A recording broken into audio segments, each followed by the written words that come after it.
So when you hear AI, what's the first thing that comes to mind? Is it like those chatbots you type into, you get one answer back, maybe it makes an image or some text? Yeah, that's the common picture, isn't it? Totally. But today we're going to challenge that a bit. We're doing a deep dive into something more autonomous, more dynamic. We're talking about AI agents. That's a really important distinction to make right off the bat. Because unlike, a simple generator, these agents aren't just reacting prompt by prompt. Okay. They're actually designed to reason, to plan, to act pretty autonomously to achieve goals we define for them. And they remember things, like where they are in a process. Exactly. They maintain state. They can break down these really complex jobs into smaller bits, subtasks, Right. run them one after another, or even do several at once. Yeah. And here's the really critical part. They adjust the plan based on what happens, based on intermediate results. It's this loop always driving towards that goal. Okay, and that loop, that iterative process, that's what we're really digging into today. Our mission really is to kind of pull back the curtain. We want to look at specific real-world examples where these agents are actually out there working. Yeah, show how all this planning, doing, getting feedback actually helps in ways you might not even think about. Exactly. And to help us sort of wrap our heads around it, we're going to use a core framework, a pattern really that you see in almost all successful agent applications. Yeah, it's a pretty fundamental structure. It's got 5 main parts working together in this cycle. First, you've got the goal. Obvious, right? A clear objective for the agent. Okay, the goal. Makes sense. Then the planner. Yeah. This usually involves a large language model, an LLM, that can use external tools like APIs. Yeah. And it has its own memory. This is where it figures out how to reach the goal. So it's the strategist. Pretty much. Third is memory. Absolutely vital. Stores what it's done, the history, relevant info it needs to remember. Got it, memory. Fourth, the executor. Takes everything in the plan, the memory, current info, and generates a specific action plan, like what to do right now. And finally, number 5 is action. This is the component that actually hooks into other systems to do the thing. Make the irrigation turn on, send the email, whatever it is. That's where the rubber meets the road. Goal, planner, memory, executor, action. It's a powerful cycle, much more than just question and answer. Definitely. So to show just how powerful, we're going to explore 3 core use cases in detail. We'll look at agents and the Internet of Things, then how they boost Retrieval Augmented Generation RAG for content, and finally, multi-agent workflows for complex coordination. Sounds good. Where should we start? Let's kick things off with AI agents and the Internet of Things, specifically agriculture. Think about a farmer. Their goal is timeless, right? Maximize crop yield, minimize waste. Exactly. And in this picture, the AI agent acts like a super efficient, data-obsessed farmhand. Yeah. Instead of just relying on, gut feeling or walking the field. Which takes time. A lot of time. The agent's planner, using that LLM with API access, can just pull in the latest data instantly. Real-time weather, soil moisture readings from sensors all over the farm, nutrient levels, maybe even pest forecasts. Wow, okay. So it's gathering all this live information, and I guess its memory is just as important here. It needs to know what happened before, not just right now. Absolutely critical. The memory holds that context. When was the last time this plot was watered? Yeah. How much fertilizer did we use here last month? What were the yields like last year under similar conditions? The executive processes all of that, the live sensor data plus the history, and figures out the best action. Like what, for example? Well, it might see soil moisture is critically low in field C. Yeah. Hasn't rained. Memory says no irrigation for 3 days. So the action it derives is turn on irrigation for field C, sector 2 for the next 2 hours. And that command, that plan, just goes straight to the action component. Which then talks to the farm's IoT system, the controllers, opens the right valves, starts the pumps. But the really cool part you were saying is how it learns and improves. It's iterative. That is the core insight. Yeah, it's not just dumb automation. It's redefining what being an expert farmer means. Less guesswork, more data-driven precision.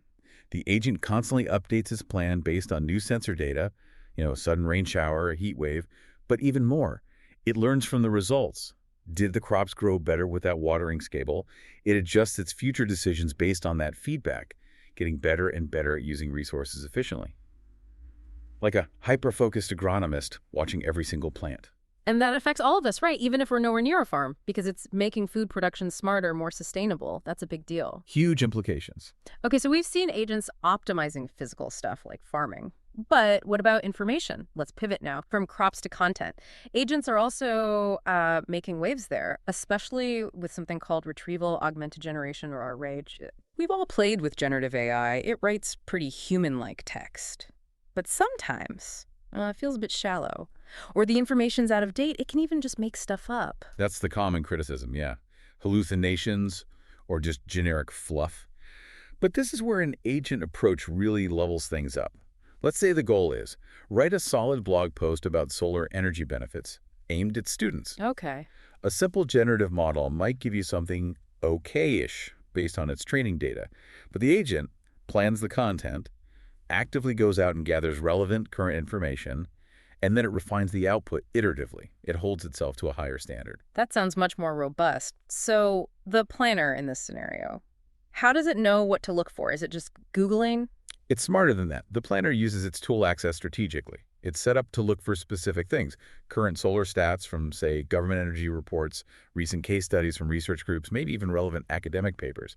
It performs what we call document loading, finding, and pulling in the best source materials, like a really focused research assistant. Okay, and that leads into the retrieval augmented part of RAG. It's not just finding documents, it's using them intelligently. Exactly. It takes those documents it loaded and breaks them into smaller chunks.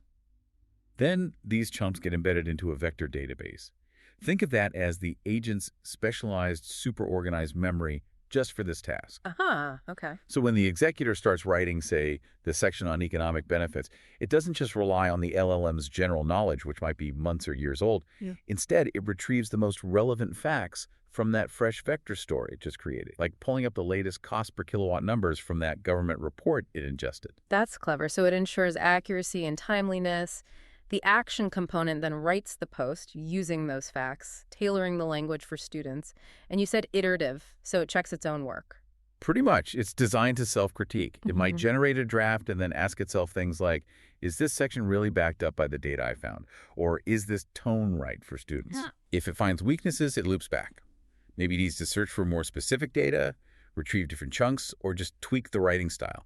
It keeps refining until the piece is polished, accurate, and meets the goal. So it's not just about generating text, it's about generating reliable text, removing some of that grunt work of fact-checking for humans. Absolutely. It frees up human creators to focus on the higher-level stuff, the unique insights, the narrative, the storytelling, knowing the factual foundation is solid. Which is crucial, obviously. Getting reliable information out there is harder than ever. Okay, that's really interesting. So next up, let's talk about high-stakes scenarios. Multi-agent workflows. Think disaster response. A big earthquake hits or wildfires are spreading fast. Yeah, situations where information overload is a massive problem. Exactly. No single person can possibly track satellite images, social media feeds, 911 calls, sensor data all at once. It's just too much, too fast. And delays cost lives. And that is the real aha moment for using multiple agents together. It's where they become truly essential. Let's take that earthquake example. The goal: coordinate the emergency response effectively, saving as many lives as possible. So the planner here, it's not just one agent. It's more like a central coordinator working with a team of specialist agents. That's the idea. It's distributed intelligence. You'd have a coordinator agent overseeing things, but it works with specialized subagents. What kind of specialists? Well, you might have one agent whose whole job is analyzing satellite imagery, looking for collapsed buildings or blocked roads. Another agent could be constantly scanning social media and emergency call transcripts for keywords indicating distress, trying to pinpoint locations. Okay. And maybe a third agent is running simulations using damage models to predict where things might get worse or where resources will be needed most urgently, maybe even factoring in aftershocks. So each agent is like a focused expert processing its own data stream. How do they pool that knowledge? How does the coordinator make sense of it all? Through shared memory. In this case, the memory isn't just one agent's history. It's more like a live, shared situational map, a digital whiteboard that all agents can see and update in real time. Ah, I see. So if the social media agent picks up multiple cries for help from, say, downtown, it flags that location on the shared map. The satellite agent might then confirm building damage in that same area. The coordinator sees this convergence of information. Right. And the coordinator's executor uses that combined intelligence. Precisely. It takes the consolidated picture, satellite views, distress calls, damage predictions, and recommends the best actions based on everything it knows right now. And the action component then translates that into real-world commands, sending fire trucks, routing ambulances, maybe pushing out targeted evacuation alerts via mobile networks. Exactly. Dispatching resources where they're needed most based on a constantly updated comprehensive view that no single human could manage alone.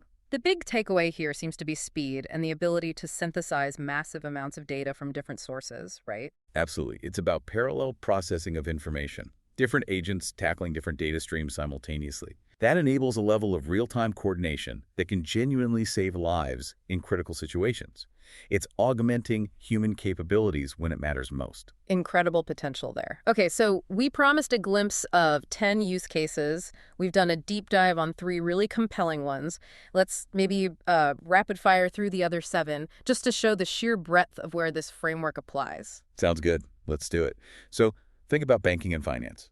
Agents doing real-time stream processing, continuously watching transactions, using complex anomaly detection models way beyond simple rules to flag sophisticated fraud attempts almost instantly. Huge value there. Okay, what about customer experience? Agents using sentiment analysis. Yeah. They don't just process words. They understand the customer's tone, their emotion. Are they frustrated? Yeah. Happy?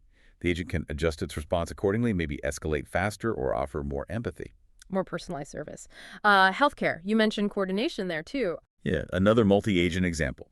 You could have sub-agents handling specific tasks in parallel. One analyzes lab results, flagging potential issues for the doctor. Another manages prescriptions, checking for interactions, sending refill reminders. Streamlining things, human resources, that seems ripe for automation. Definitely. Agents handling workflow automation. Think about onboarding a new employee. An agent could trigger all the steps. Set up IT access, enroll in benefits, schedule orientation, integrate with HR systems like Workday or SAP automatically, saves tons of manual effort. Okay, 2 words. IT operations. That feels like a natural fit. Oh, absolutely. Automated remediation.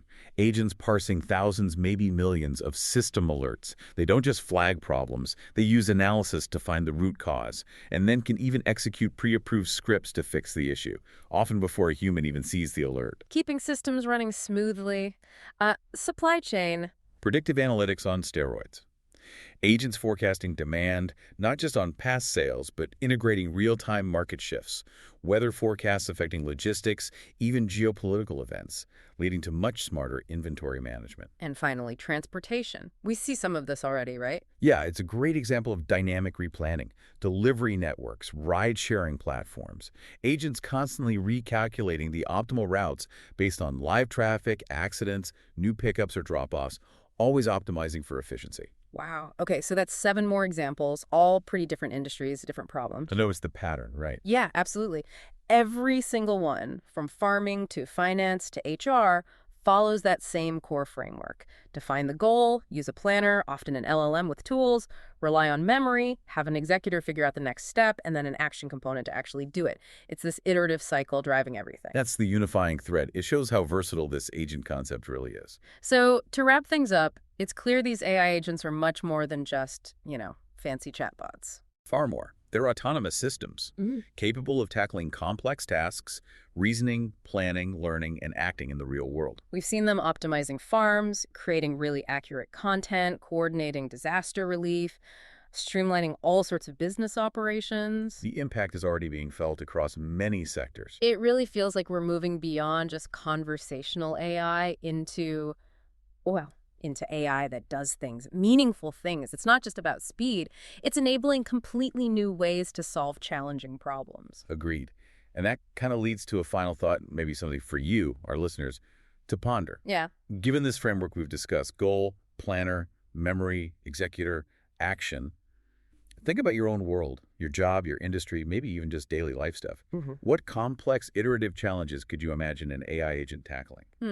That's a great question. Where could this kind of autonomous planning and action make a real difference? How might it reshape things even more in the coming years? Definitely something to think about.